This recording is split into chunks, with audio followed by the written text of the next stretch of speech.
अलिफ लैला अलिफ लैला अलिफ लैला अलिफ लैला अलिफ लैला। हर शब नई कहानी दिलचस्प है बयानी, सदियां गुजर गई हैं लेकिन न हो पुरानी। परियों को जीत लाए, जिन्नों को भी हराए, इंसान में वो ताकत सब पे करे हुकूमत। अलिफ लैला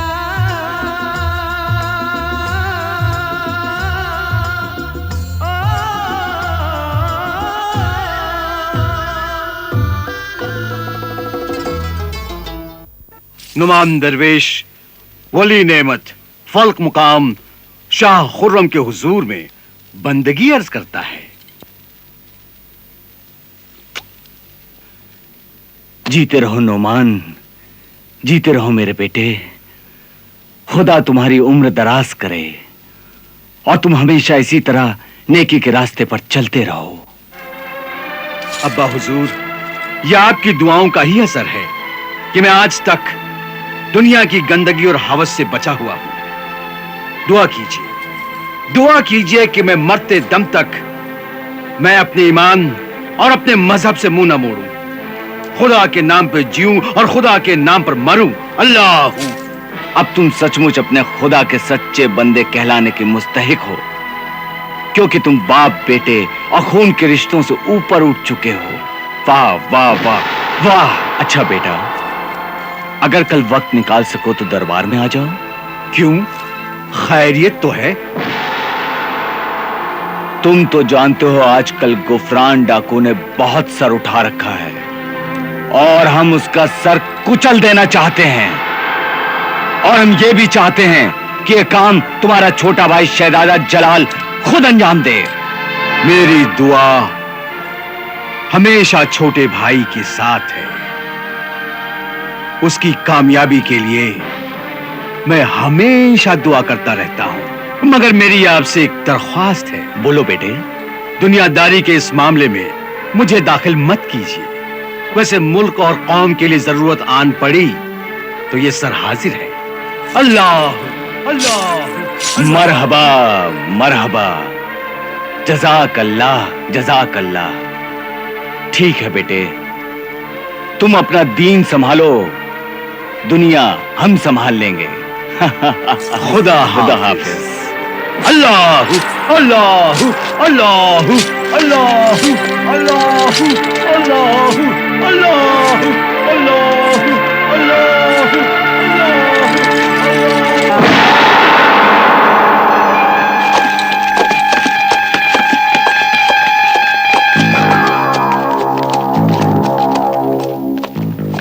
काम हो गया हर्षा? हाँ, मैंने बादशाह के घोड़े को नशे की दवा दे दी है।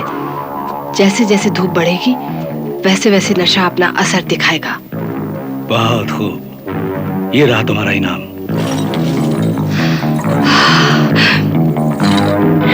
अम्मी जान, आधा वर्ष है। मेरे लाल, मेरे जिगर के टुकड़े। अरे बेमुरवत, तूने दुनिया के साथ साथ अपनी माँ को भी छोड़ दिया। नहीं अम्मी जान, आदमी दुनिया का हर कर्ज चुका सकता है मगर दूध का कर्ज कभी नहीं चुका सकता। अगर मेरे जिस्म का रोआ रोआ भी खुदा की इबादत करता रहे, मैं खुद जिंदगी भर सजदे में पड़ा रहूं, तो भी आपकी फर्जंदगी का हक अदा नहीं हो सकता।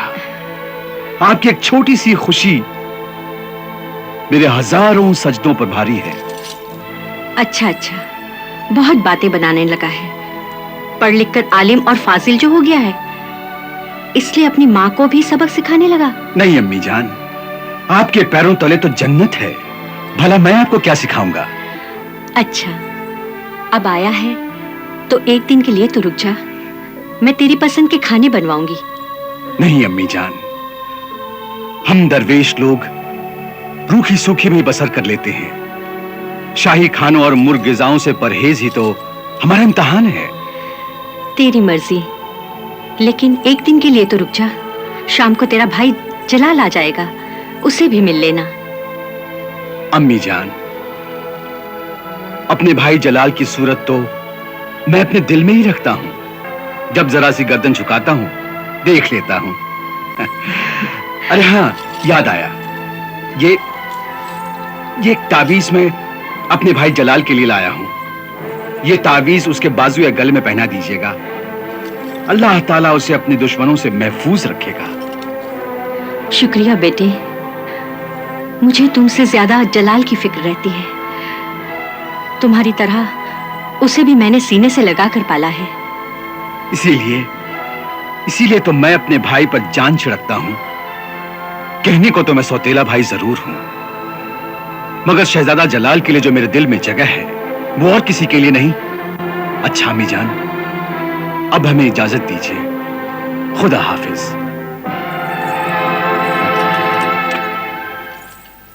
खुदा हाफिज। आपने यही कहा था ना कि दरवेश नुमान बादशाह सलामत का सौतेला लड़का है? हाँ, क्योंकि शहजादा जलाल तो उसी दिन अपनी मां के साये से महरूम हो गया था जिस दिन उसकी पहली सालगिरह थी। वो कैसे? जब सालगिरह का जश्न बड़ी धूमधाम से मनाया जा रहा था तो कहीं से एक सांप आ निकला और उसने मलका आलिया को डस लिया। अफसोस। और इस तरह शाह खुर्रम पर गम का पहाड़ टूट पड़ा। कारोबार और अपनी सल्तनत से उनका जी उचाट होने लगा। वो मलका आलिया की फिक्र में दिन रात घुलने लगे। और ऐसे में मलका आलिया की कनीज जोहरा ने बादशाह सलामत की दिलजोई की और शहजादे जलाल को भी एक माँ की तरह सीने से लगाकर पाला। और इस तरह वो कनीज धीरे धीरे बादशाह के नजदीक आती चली गई और एक दिन बादशाह सलामत ने उस कनीज से निकाह कर लिया। मगर दरवेश नुमान? वो कनीज बेवा भी थी और एक बच्चे की माँ भी थी। आज वो हमारी मलकाए आलिया है और नोमान दरवेश वही लड़का है।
बादशाह सलामत का यहां भी कोई पता नहीं।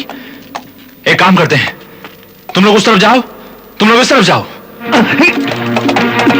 तूफान रुक जाओ! तूफान! खुदा के लिए रुक जाओ! तूफान! तूफान रुक जाओ! तूफान रुक जाओ! तूफान!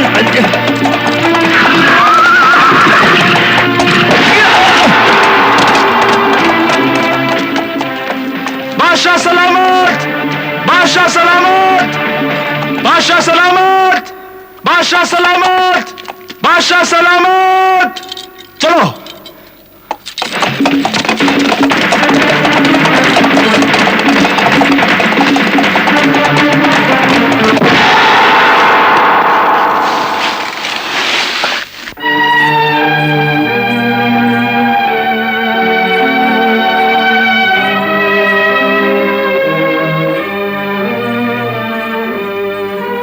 आप लोग बादशाह सलामत के साथ शिकार पर गए थे, फिर उन्हें कहां छोड़ आए?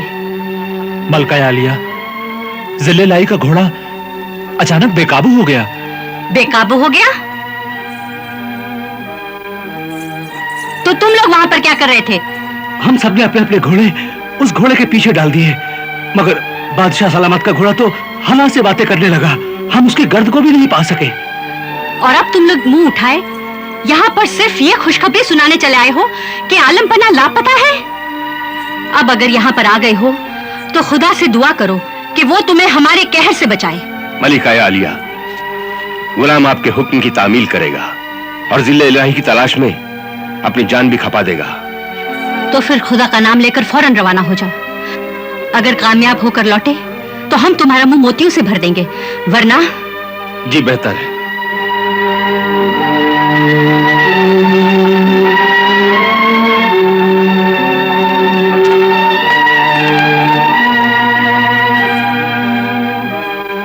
वजीर आजम राशिद, शहर में ऐलान करवा दो कि जो कोई भी शख्स बादशाह सलामत की इत्तला देगा या उनकी खबर देगा उसे माला माल कर दिया जाएगा। बेहतर है। और हाँ, अपने मुखबरों और जासूसों को खबर करवा दो कि शहर के हर गली कूचों में फैल जाएं और ताकीद कर दो कि वो हर उस शख्स पर नजर रखे जो इस शहर में अजनबी हो या उस पर किसी भी तरह का शक हो।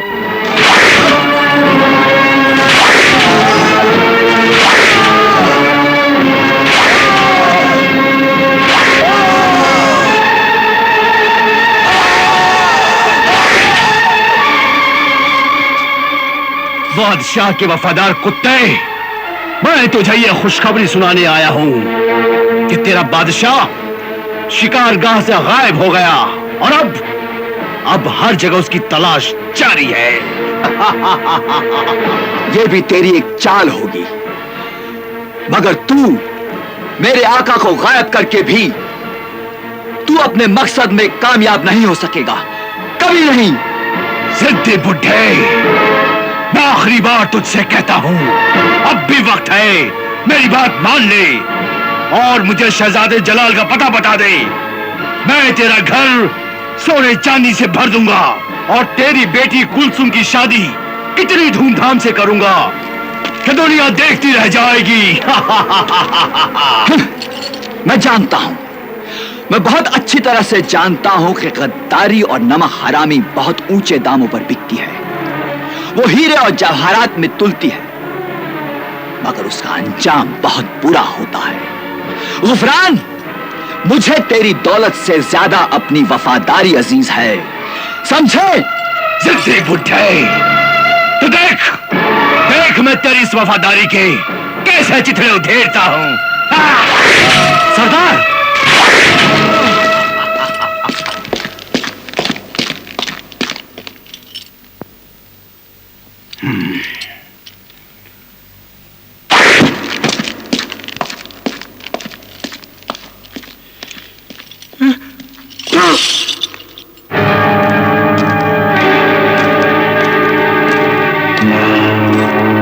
हाँ बताओ, तुमने वहां क्या देखा और क्या सुना? जल्दी बताओ, और ये भी बताओ कि वो लोग बादशाह से क्यों मिलना चाहते हैं। इस बात का तो जिक्र ही नहीं आया, मगर हां, वो लोग उस अजनबी से जिसका नाम सिंदबाद है, नोमान दरवेश और शहजादे जलाल के बारे में बातें कर रहे थे।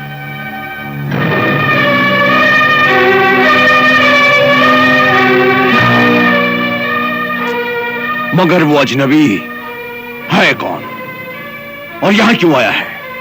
वो शायद निगारिस्तान जाना चाहता है और उसी सिलसिले में बादशाह सलामत से मिलना चाहता था, मगर बादशाह सलामत तो शिकार से लौटे ही नहीं।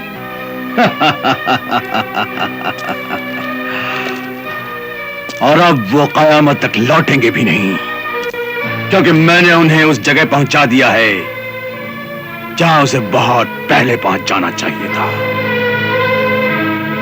मगर शहजादे जलाल का क्या होगा? इस बात का पता सिर्फ वो जिद्दी बुड्ढे को है, और वो उड्ढा न जाने किस मिट्टी का बना हुआ है कि उसकी जबान ही नहीं खुलती। हुक्म हो तो उसकी लड़की कुलसुम को उठा लाएं। नहीं, अब इसका वक्त नहीं आया है,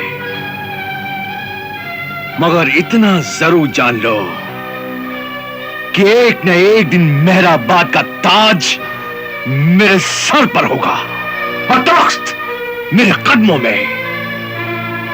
और वो मुबारक घड़ी बहुत जल्द आने वाली है।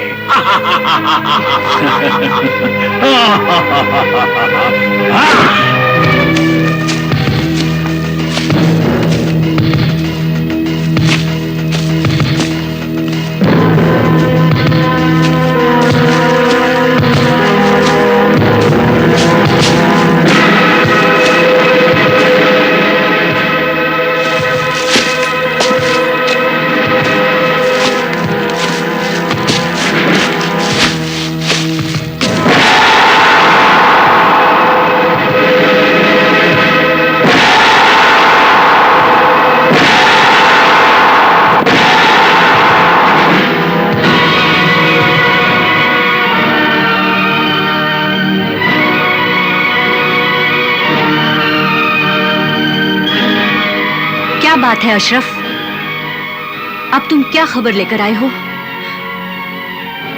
और तुम्हारे साथ ये कौन है? ये शख्स जंगल में रहता है, छोटे मोटे शिकार और खेती बाड़ी करके गुजर बसर करता है। लेकिन ये यहाँ क्यों आया है? इसका बयान है कि जल्दी कहो, रुक क्यों गए? मुझमें इतनी ताकत नहीं कि मैं असलियत बता सकूं। लेकिन हम में सब कुछ सुनने की हिम्मत है। तुम कहो, खौफ खाने की कोई जरूरत नहीं। मलिका आलिया, इसका बयान है कि आलम पना को शेर उठाकर ले गया। नहीं, ये नहीं हो सकता, ऐसा नहीं हो सकता। बताओ, जल्दी बताओ, तुमने क्या देखा? वो दोपहर का वक्त था। मैं ऊंचे दरख्त पर बैठा किसी छोटे मोटे शिकार की ताक में था। फिर मैंने देखा कि शेर बादशाह सलामत को दबोचे हुए नहरे दावर की तराई में जा रहा है। नहीं। उसके बाद बादशाह सलामत की एक और दर्द भरी चीख सुनाई दी। और फिर सन्नाटा छा गया।